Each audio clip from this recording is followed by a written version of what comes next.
My name My name is Tiana Cooksey. I'm here with Tessa Zietlow. We are here with the BOC Field School at UW Milwaukee.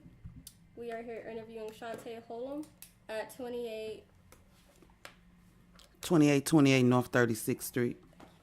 Um, this is a public history recording. It will be available through UWM Library. We have your consent to share your story. Yes. Okay. Could you just start off by telling us about yourself, when you moved into the neighborhood, just anything about yourself? I moved in the neighborhood in November of this year. I moved from 45th and Lloyd. I lived there for like maybe 3 years. I moved from over there because it was a problem with myself and the landlord and his family members that was living upstairs. I was very uncomfortable. I was not, I didn't like it over there at all. So I had to move away from over there. And I moved here in November. And when I moved here, it wasn't cold, but it was November. So when I moved in, the people in this neighborhood saw us moving in, and they came in, and they was real friendly and neighborly. The people in the alley and the people across the walkway there, across the street, they made it their business to welcome me and my family and to let us know about the neighborhood, what goes on in the neighborhood, the neighborhood watch and all that. And when they brought that to my attention, I just felt like real relief. I felt like this was going to be the place for me and my family to stay. And from then on, it's been real comfortable, real friendly. It's like a community. Everybody on this block, from Hadley to Locust, is more so. Oh, excuse me. Can I get that? Yeah.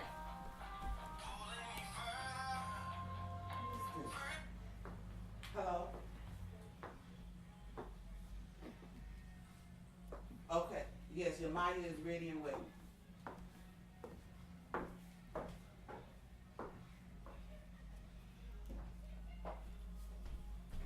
Thank you. So when I moved over here, I found out that it's like family orientated over here, and they made us feel so welcome when we moved here, and it was like I liked it over here. I've been liking it over here ever since then, and we got a lot of community things going on, neighborhood watch, neighborhood block club, and it's a lot of good things over here that I like to be involved in, and that's pretty much it. Can you explain who you came here with, like your family background? Oh, I came here with my daughter. I have a 14-year-old daughter, my husband, and at the time I had two of my nieces. I only have one. I'm in the process of adopting my nieces. One of them I had to let go, and I still have the youngest one, and that consists of my family that lives in my house. Okay. You said that you were uncomfortable at your last place. Oh yeah. With the landlord. Could you describe that a little bit? My landlord on 45th and Lloyd, I rented from him. I first lived upstairs. The lady downstairs moved. I moved downstairs. He moved his brother and his common-law wife and children upstairs. I was uncomfortable because I was the only one paying rent. And they were selling drugs, pain pills, and they were soliciting bodies. They were selling. This one girl was a prostitute up there. So I called the building inspectors on a number of times because, not only because he was so unruly. The brother was unruly. I would have company. He would come downstairs and just interfere, with the people that I would have, like not in a nice way. He would like start stuff. My son has been dead for 4 years. I had a barbecue for him at that house, and he came downstairs and ruined the whole entire barbecue.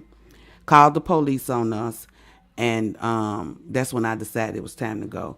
His brother, you call his brother and make a complaint against them. His brother let them know that I was calling him to complain about the fighting, that they used to fight all the time upstairs, blasting music, leaving the back door open all night, every day, all day. It was just a lot of stuff. I had clotheslines hanging in my backyard. They would come cut my clotheslines. You know, it was just real a mess.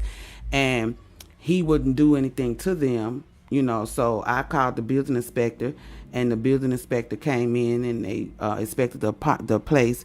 It was some things that he needed to repair. He refused to repair. So I rode on that and I got out of there. They stopped payment of rent. I withheld my rent, and I knew if I would have stayed there any longer, withholding my rent, I would have had a problem with the landlord and the family tenants upstairs. So I moved, and he used to have guys come over, cut the grass, paint the house. He would harass them. The guys were scared to come and cut the grass. The city people will be working outside. They redid the whole entire street. He would go down there, harass them. He stole their tools. He stole things from them while they was working, dared them to come on the property. And he also wrote his name in the cement several times after they erased it. And I just felt like I didn't want to live there anymore. I just didn't want to live there anymore. We'll be sitting on the porch. He'll have people come over, and they would just take over the porch with they drug selling and the people that was coming back and forth. You know, so I just decided to move, and I'm here. I'm here now, but he called and harassed me a couple of times. I just don't answer the phone. It's just nonsense with him. And so I just had to move. He tried to evict me, but I was a month-to-month tenant, and my rent was up to date until the month I moved out. So he really couldn't do anything to me. And he didn't have a lease. I have the lease, the actual lease for the apartment upstairs and apartment downstairs where I rented. I asked for a copy of it so that I can get cable turned on. And he gave me all of everything. So actually, he couldn't really take me to court anyway because he didn't have proof I was living there outside of me getting mail there. So I'm here on 2036 in between Hadley and Locust, and it's nice over here. The neighborhood is nice. The people over here is nice. They stay to themselves. I don't have to worry about nobody coming in my backyard, taking nothing off my porch, you know, none of that. So it's nice over here, and I like it over here. Okay. Could you describe your involvement in this community? My involvement in this community, well, fortunately, we having a block party August, I think, 19th. And Miss Berry is the captain of that. She's leaving town for a family emergency, so I have to take over the block club thing for her. I will be distributing the book bags and school supplies for the kids on the block, and other people will be doing other things as far as food or, you know, snacks or whatever. And it's gonna be a DJ and everything. This is the first time I'm doing the block club, so I'm kind of excited to have my hands in it. So, can you describe what the block club is? The block club is it's a community based thing only for the block of Hadley and Locust. Hadley and Locust gonna be closed off, and it's just to, you know, get the neighbors to know one another, get acquainted with everybody, you know who's on your block, know what's going on, letting people know what's going on the block, behind the block or whatever. And I think that's a good idea. I've never lived on a block where they hit a actual block party. We would always have to go to another block to be in it, but I'm actually happy that I'm living like in the middle of it. So would you how would you describe this neighborhood in regards to like issues or anything good about the neighborhood? Well, I think it's a good idea they put a speed bump right there, even though everybody just speed right over it. And I know that the police, they walk through here ever so often on feet. I don't think I've seen them on bikes yet, but I've seen them walk through here on their feet, and I think that's a good thing because that's letting the neighbors know that the police is for us, and I like that because I'm real iffy on getting to know people because of the world, but this block is like a secure, somewhat like a cul-de-sac. Everybody know everybody. You can go here and go there, and I like this block. I just can't say enough. It's family orientated and it's friendly, so. Yeah. How would you envision a perfect neighborhood? A perfect neighborhood is where you have nice, friendly neighbors. The neighborhood is clean. The street is clean. The alley is clean. Garbage is being picked up on a normal basic. You can go out and sit on your porch. You don't have to worry about debris blowing into your yard or all that, all that crazy stuff. Just clean, neat, oriented. Everybody getting along with everybody. Okay. Can you talk about, my research is focused on foreclosures and evictions and vacant properties. How do you think that those issues affect this neighborhood? I don't too much know about the evictions, but I know we have like 2 or 3 vacant properties on this block, and it's a house like 3 houses down from me. It's vacant, real nice house. It's beautiful on the outside, so I can imagine how it look on the inside. But the thing about that is, and the house on the corner, they go sit there and they drink and smoke and they leave their trash there. And the house on the corner, on the right hand side, the police come ever so often to board it back up. So that means they taking the boards down, going in there doing things they're not supposed to be doing.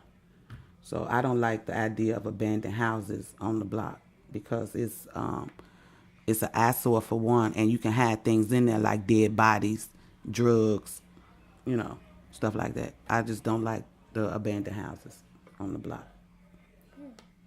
So you moved here in November. So do you know anything about how the neighborhood has changed over time? Or? No, because I haven't been here that long, and there's nothing wrong with the block now. But I do know that they signed petitions before I came here to get that speed bump and the speed bump sign. So I think that was a good idea for everybody to go and to do that. That was a good thing, even though I wasn't a part of it. But yeah. If you could have a say in what needs to be done next, what would that be? What would those things be? If I had to say, I would say the people that's hanging out in front of the abandoned buildings, don't do it. Stay on your property, or you don't live over here, don't come over here and do that, because it brings the neighborhood down. And I would do something to stop that. That's what I would do. I would do something to stop that from them hanging out in the abandoned buildings, just sitting there loitering. Yeah. Can you describe what this house is, what it means to you? Oh, this house means the world to me. I've because it's a single family house. Who don't want to live in a single family house? So it's a single family house. I don't have to share anything. I don't have to share a basement. I don't have to share a yard. I don't have to share a porch. So this means everything to me. I try to treat this house like it's mine. So, and that's how I see it, like it's mine, except I just have to pay somebody rent every month. But other than that, I love this house. This is a nice house. I like how it's made. It's a 5-bedroom single family house. I got 2 extra rooms. I got a nice sized basement. I like it. My kids like it. Yeah. Can you describe to me anything about the neighborhood that you think people need to know?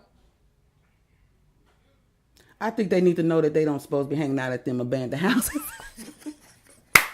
I think they know. I think they need to know that that's an eyesore, and they bring the property of the neighborhood down when they do that, because for 2 reasons: is you're not supposed to do it, and they leave their trash, and and they be sitting there and they be loud about it, but they won't mess with you or anything. They'll just sit there and drink and smoke. But then when the night is over, you wake up in the morning, you walk past the house, there's all their trash. So that's the only thing. What do you think that the community can do to solve that issue? Just to let the people know, that's not, you shouldn't do that. I mean, like I think it's the people that's coming to visit people in the houses. So I think that they should let the people that live in the house on the block, keep your company in your yard on your side of the street. Why would you go across the street to an abandoned house? I think that's what they should do. Let them know that, nah, you shouldn't do that. So, we're writing stories for you. I explained that a little bit earlier. So what is it that, if you could be the author of your own story so that people can know who you are and what you believe, could you just like create that story for the recorder? Well, to let them know who I am, of course, my name is Shante Hullum. I am 34 years old. Am I 34? That's a lie. I am not 34. I'm 44 years old. Wow. That was the difference. I said 34. I should have kept with that. But anyway, I'm 44. I'm married. I've been married for 22 years. I have 3 children. I bore 3 hefty children. I lost my son May 22nd, 2013, in a double homicide in Chicago, Illinois. And I live with my youngest daughter. I have a 30-year-old daughter. I have 6 grandkids. And I'm a homebody. I stay at home. I do not work. I like to cook. I do not like to be out in the heat. But I do like the heat. I just don't like to be out there in it. And I just like to stay at home and do my own thing, cook, clean, wash, do the mother thing, the wife thing, the granny thing. That's it. I love being a grandmother. I love being a grandmother because I can get my grandkids when I want to and send them home when their parents don't want to back home. That's the best part about that. And I'm I'm going to be a foster mom to my niece. I have a niece. Her name is Yamaya Taylor. She's my sister's daughter, and I've had her since December. And we're looking to adopt her. And I guess that's pretty much it. So how do you feel like home or the idea of home has influenced who you are as a person? It's okay. I'm okay with that. I mean, I have a choice to work outside the home. I just choose not to. I've worked. I was in the nursing field for 17 years. Me being at home does not, should I say, defy me. That's not, that's just a choice I made in my life since I had my last daughter, and she's 14 years old. So that was just a choice, that I made. So, I don't have a problem with being at home. So. So, when I did this last year, one of the questions we asked people was, what's the difference between having a house and a home? The difference between a house and a house is, to me, this is a house. This is my house because I'm renting it. My home will be something that I'm purchasing, that I can absolute make mine. This is my house, and I'm trying to make it a part of my life as long as I can live here until I'm able to purchase my own home. I think that's the difference. So, what do you think? I don't know how to word this question.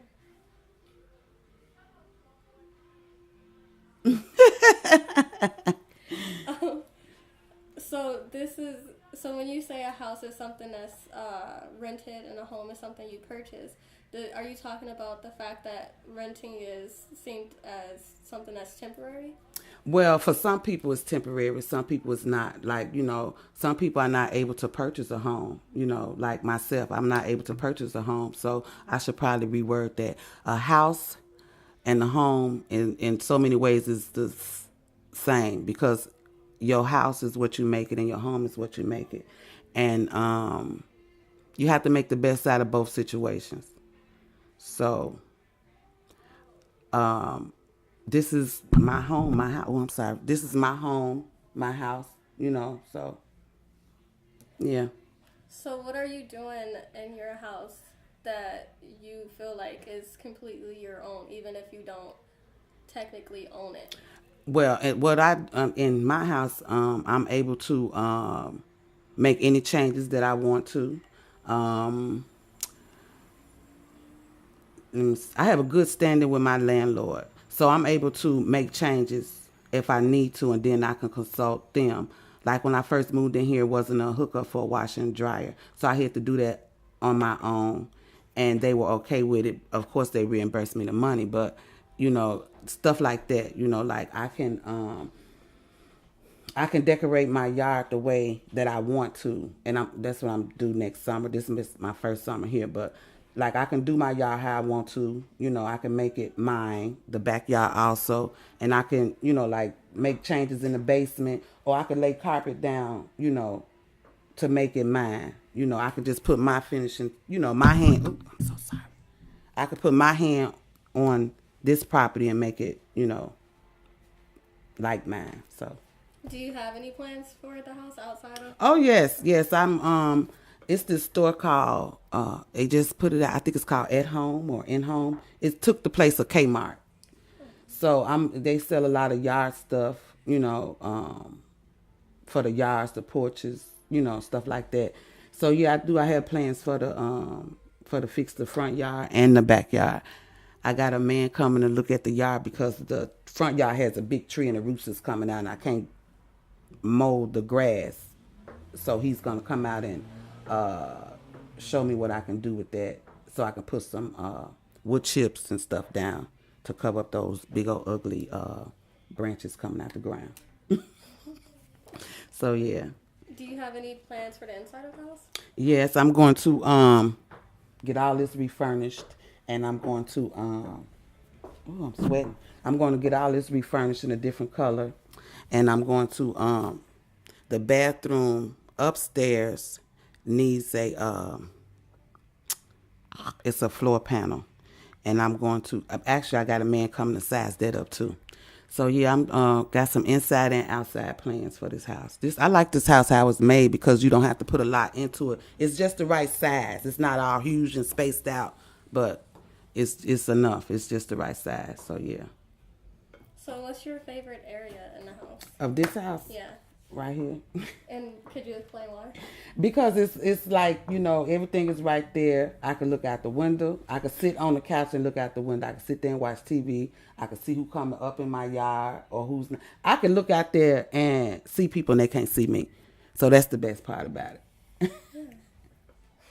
Yeah, that's the best part. I can look out there. Miss Berry, I would say, I'll never see you looking out the window. I'll say, I'm always looking out that window. I see everything. So yeah, that's the best part, sitting there scoping, looking out, watching everything. So in our research, we talk a lot about public and private spaces, which is why I asked you that. So a public space would be, I guess, like where you would invite people, and then the private spaces would be mostly like your room, Yeah. kitchen, and stuff like that.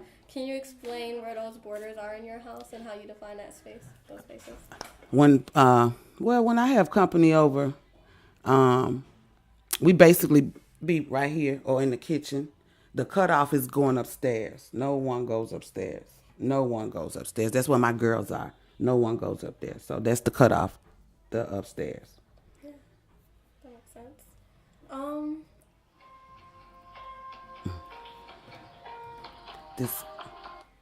This my brother bringing my pills. Hello.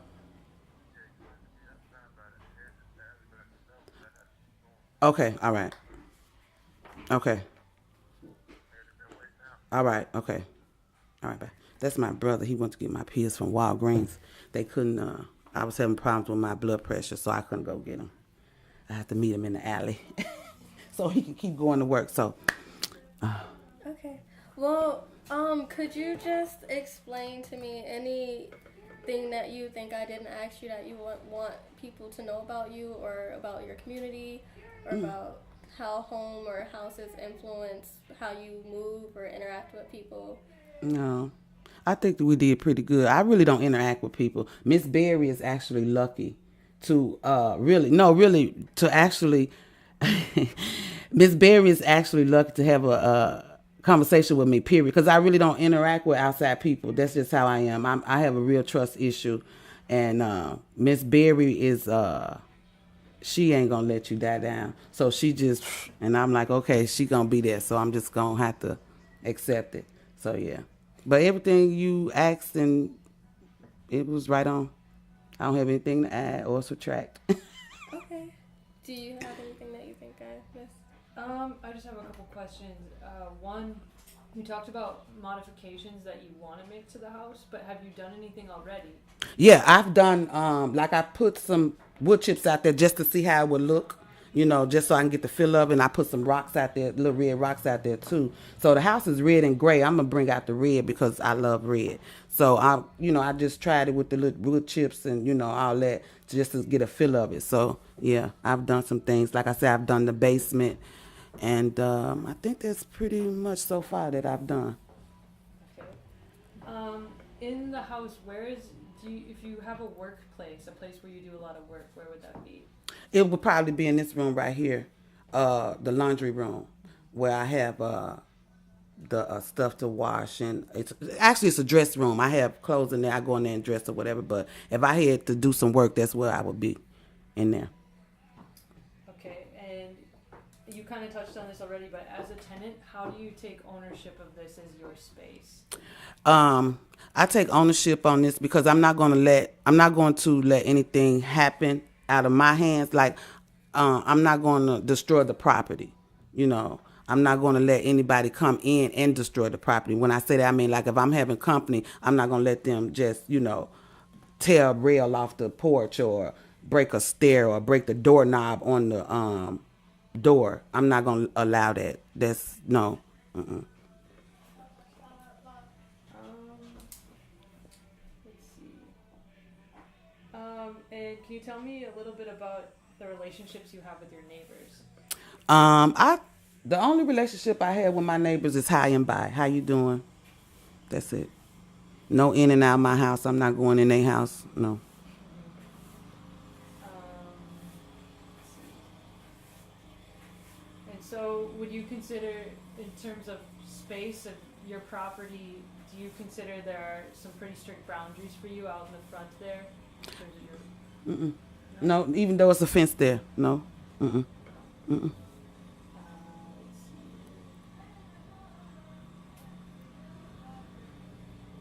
I think that's all the questions I have. I just thought of one more, actually. So one of our researchers was talking about how she noticed that people communicate with each other on the porches. Like somebody would be on one porch and the other, but they wouldn't ever, cross to go to each other's houses. Well, I talk to me. I don't holler across the street to Miss Berry. I go over there. I walk over there, and we just exchange phone numbers. So if she need me, she'll call me. Miss Berry is an older lady, and she's her legs is not as strong as they used to. So I wouldn't let her walk over here. I go over there. If I see her getting up, come over here, I just walk over there. I wouldn't let her come over here. But yeah, this lady here, we talk over the porch. But that's about it. Do you think that that's a cultural thing, or why do you think that? I just think, yeah, it might be cultural because everybody do it. Everybody do it. Even in on TV, they be hiding across, from porch to porch. Especially if it's a barbecue, they just, But yeah, I think it's I think it's something everybody do everywhere. Even if they don't have no porch, they probably hollering out the top window. That top bedroom window right there. Yeah. Another thing somebody mentioned was the alley, and how somebody that they interviewed explained how the kids played in the alley. I don't see nobody playing in this alley. I think they mean over there or further down, cause these houses here is older people, and there's no children. The children are further down. That's my brother. The children further down the street. Here I come. Here I come. Okay, here I come. Okay, I had some people here interviewing me. I'm on my way right now. Oh my God. Okay, so. All right, y'all sit here for a minute. Y'all not done. I'm gonna run right out here to the alley, okay? I'll be right back. Oh God. This boy, he gonna make me fall out.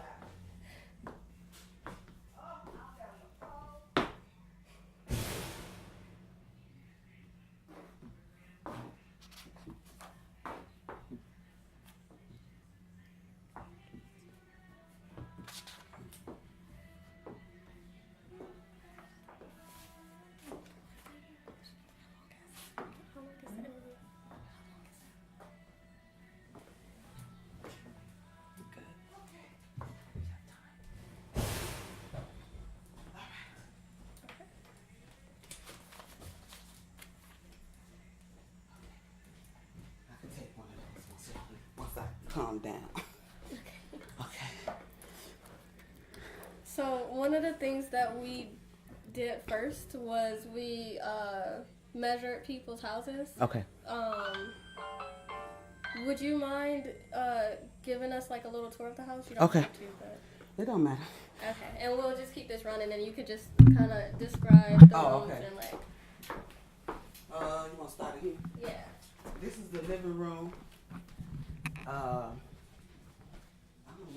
this is. That's a hall. I don't know. Yeah, it's like a parlor. Yeah. So this is the front entrance. It's a double door. And I keep the winter coats and stuff hung up out here. It's a light out here too. So I keep the winter stuff, Christmas trees, Choco, stuff like that out here. So I don't have to go in the basement all the time. And this is the living room, my favorite room of the house. And this is the dining room, another part of the house. This is the mirror of my son and my mother, and a couple of more family members. Do you mind if I take a few pictures? Oh, go ahead. This is a mural of my son and my mother, my grandmother. Just a lot of close people that passed away. Some of my friends, mostly family members. This is my son, Ern. And that's my son. This is my mom. If you don't mind me asking, how old was he? 22. He was 22.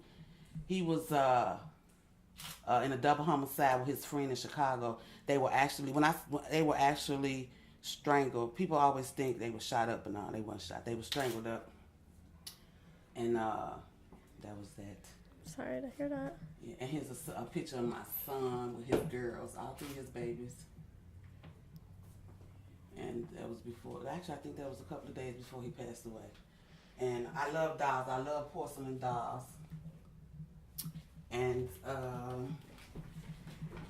this is my bedroom. One of them. And this is the bathroom. Of course, I ain't gonna show y'all this room because I have to do some laundry, so we don't want it. And this is the kitchen. The pantry, of course. This is the pantry. And the backyard. I need a car to put right there. And let's see. You guys want to see the basement? Yeah. And see the light on down here? Yeah, let's see it on down here. I have a key somewhere. Now see, this is the basement, right? So when I first moved here, this wasn't here. So I had this put here. This is my old wash and dry. I just need somebody to come get it. But this is, the man put this here and fixed all this. And he fixed that so that I could use the dryer. And kids stuff all over the place. So that's it. And I like this basement because when I was on 45th, you will have to have on boots to come down because it will flood. So it leaks a little bit in here, but not where you have to, be cautious and put on extra clothing. So, but yeah. Okay. And you guys want to go upstairs? Because I really don't. I'm going to tell you the truth. We don't have to. Okay, because I hate going up there because it's a flight of stairs. And I just So that's pretty, but it's 3 bedrooms up there though. Okay. But that's pretty much it. All right. Is there anything that you would like to add before I turn off the recorder? Oh no. Mm-mm. Okay. I like this little interview though. Yeah. So this is Tiana Cooksey signing out with the BOC Field School.